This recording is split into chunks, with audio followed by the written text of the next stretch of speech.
Hey everyone, this is Mike Bast with Mormon Reads, and I'm here with R.C. Hancock, the distinguished author of An Uncommon Blue. R.C., thank you so much for being here today with us. Thanks for having me. So we're going to go ahead and get right started with the questions. Tell me a little bit about yourself. I'm the second of 5 kids. I grew up in Arizona, Gilbert, Mesa, Heber. Went to BYU, found the best human in the world and married her, and now we have 4 other humans. And now I live in Pennsylvania with my family, and I work for American Airlines. But one day I will be able to write, I hope. Only write. When was the moment that you thought, I want to be a writer? Tell me about that. Oh, it was probably after I finished the 7th Harry Potter book. I was like, these are awesome. Like, this has affected my life so much. I want to do this for other people, you know? And so I sat down and said, okay, I'm going to make a book that's just like Harry Potter except different. So it's going to be a girl, and she's got to have 2 friends. Like, it was pretty much exactly the same setup as Harry Potter except they're a girl. And then I didn't get a lot of writing done because I was mostly addicted to Warcraft 3. So, yeah, that was the start, though. That's awesome. Yes. So with that you talk about Warcraft and different things, what are, and then also what have been your hobbies throughout your life? Well, I did play a lot of video games growing up. That kind of morphed into board games because I guess I feel that's a little more socially responsible. My wife doesn't glare at me as much, you know. So we have friends that we play with like a couple times a week usually. It's nice. And then I play the piano, but not as so much anymore because whenever I have free time, I never have free time at home. Usually the free time I have is like during flights at work. So it's one really nice thing about my job is that there's downtime that I can be in the jetway writing away. Nice. So RC, what are your guilty pleasures? One of them is definitely watching The Office on Netflix. Me and my wife had to make a rule. We only watch 2 episodes in a row because otherwise we just keep on going. Yep, and it's hours later. Our kids haven't eaten. We're like, okay, yeah, so. It's like time travel. You start watching, then all of a sudden it's the next day, and you're like, what happened? Netflix, I hate you. So RC, tell us an embarrassing moment. One of your embarrassing moments in your life. Well, in college I was on hotornot.com. You know, does anyone remember that? Where you like, am I hot? Tell me if I'm hot or not. I'm insecure. Anyway, so apparently you can also like people and like they can like you back. So some of the guys in my dorm said, hey, RC, come on in and see if we can, I want to see what your rating is on Hot or Not. So I signed and be like, oh, look at me, 9.3, whatever. Little did I know, they had an agenda. I left, didn't log out. They went into the men seeking men section and started clicking on all these likes. So later on in the day, I'm getting all these emails, like double matches. I'm like, what in the world? And there were all these guys in Provo that liked me back. In Provo! Like, this is like people I could run into. And the worst thing was that one of them was my friend, who I did not know was gay. But then suddenly I'm in this super awkward situation. I had to do damage control. But it was probably the most embarrassed and awkward I've ever felt in my life. That's fantastic. Horrible, but fantastic at the same time. Kill those guys, man. They're probably still laughing about that. Yeah. So, actually, what is a book, besides the scriptures, that you have read several times, and why? I don't very often reread books. Harry Potter, obviously, because it's amazing and I want to be at Hogwarts. But other than that, I have reread the Kristen Cashore books, Fire and Graceling. just because it had been a while since I read those, and they were the only ones on the audiobook that I could find, and I knew I liked them. So they're just really good storytelling. Usually it has to be such a great story, and it has to be several years between my reads. I want to reread Name of the Wind soon, because that was one of my favorite books, and I'm looking forward to doing that one over. Great. So, RC, tell us, what have you written? Well, the one I started with was a girl. It was about a fat girl that stops her heart and leaves her body to go spy on the neighbors.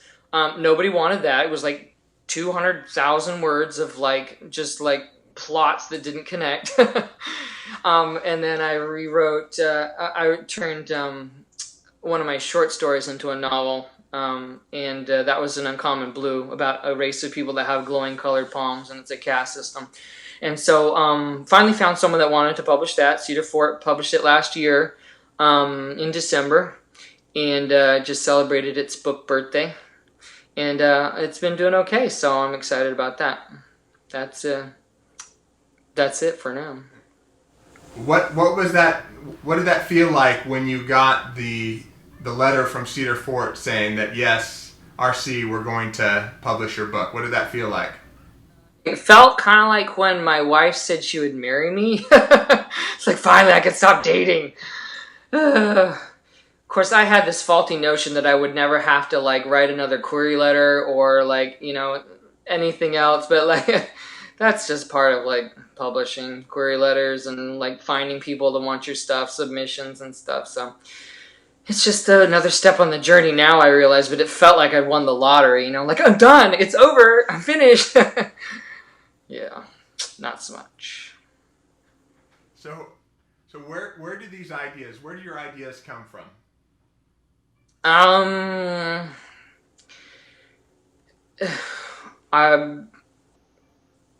lot of times it's the media. If I watch a good movie or read a good book, I'll ask myself some what if questions, that would be cool, and what if this happened, or what if instead of this, and I'll just try to write down whenever those thoughts come to me. I was walking around the airport one day in Phoenix, and I can't remember exactly what it was. I think I saw a guy flirting with a woman that looked older than him, and I was like, that's interesting. Why is this guy, and I started thinking about age differences, and what if you could, if girls wore around their neck a picture of themselves at 21, and you could go back in time and date them, if age wasn't an issue. And that ended up being, turning into the book that I just finished, which is called Groomed. It's a cross between The Hunger Games and Bachelorette. People go back in time to fight for whoever they want, or go forward in time. I try to, anytime I get those ideas, I just try to write them down. So then when I'm looking for something to write, I'll go and look through my list. It always makes me excited. Oh, these are all great ideas. You're brilliant, RC. That's awesome. So RC, is there an event or relationship in your life that shows up in different forms in your stories? I think mostly what shows up in my stories without meaning to is my insecurities. When I started my first book, I didn't even think about it, but I was pouring everything horrible that happened to me in high school into this girl. She was fat, not popular. Not that I was fat, but I was very not popular. I know it's hard to imagine seeing me now, but just people made fun of her. It was desperate to fit in. And after the fact, you realize that you've written this as your character, and that you made it a girl is disturbing enough. But it's but then so my next book with Bruno, I consciously made him everything I wanted to be. He was good at sports, he was popular, he was attractive. And that was very therapeutic for me to just live through my characters. Oh, it feels almost like I was so cool in high school. Yeah, and through getting it all out in my writing makes it so that I'm growing up a little bit finally. I'm I don't care as much about that. I'm yeah, it was high school. Yeah, I was a nerd. So what? Now I'm going to be a billionaire with all my books. So That's how I make myself feel better. I will have friends one day. I will buy them. That's awesome. So RC, how has being a member of the Church of Jesus Christ of Latter-day Saints affected the way that you tell stories? Well, I think it's both conscious and self-conscious, not subconscious, not self-conscious.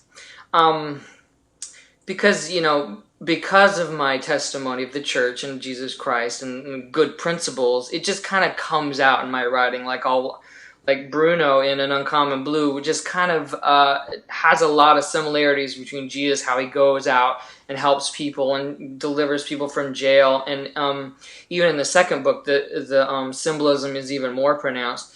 And so I realized it after the fact. I'm like, hey, that's pretty cool. And the other thing is whenever I'm tempted to put something edgy in that I think, that the book can do without, I'm just remind myself, I promise to use all my talents to build up the kingdom of God, and I really want my books to survive the millennial burning. So I don't know if we're going to be reading books besides the scriptures during the millennium, but if we are, I would like my books to be on somebody's shelf, So we'll see. That's awesome. So actually, what are you working on right now? You talked about that you just finished a book, but are you just kind of editing that? What are you doing? Yeah, Groomed is being edited right now. I found someone from a contest online. I didn't make it into the contest, but one of the mentors from the contest said, hey, I still like your book. Let me help you edit it, and we'll submit it to my agent. So I'm excited about that. We're in the process of editing it right now. The other thing that I'm doing in between is I've just started drafting a paranormal young adult thriller, I guess you'd call it. It's going to be a series about called The Black Catalog, just about a catalog that sells dark magical items and how they screw up these kids' lives and stuff. I love screwing up people's lives. Some stuff that I'm excited about. That's awesome. So how can readers find your current book, An Uncommon Blue? Well, they can get it on Amazon, or I think Walmart and Target are selling it online. But right now it's selling on Amazon and Nook and iTunes Store for 99 cents. They're doing that promotion. And it's I think it stops on the 30th of December. So if you want to see how bad my writing is, you'll never be able to do it cheaper than that. And then anuncommonauthor.com is my website, and you can just look me up on author R.C. Hancock on Facebook. I keep updating that more often than I update my blog, so I'll be happy to see any new faces. I have 2 subscribers on my blog, and one of them's me, one is my mom. So I wish I could take that little thing off that says how many subscribers I have, but I don't care enough to try to figure it out. So if I could just get more followers, that would be ideal. Well, RC, thank you so much for spending this time with us. And hey, best of luck with all of your writing, and we look forward to your next books. Thanks, you too.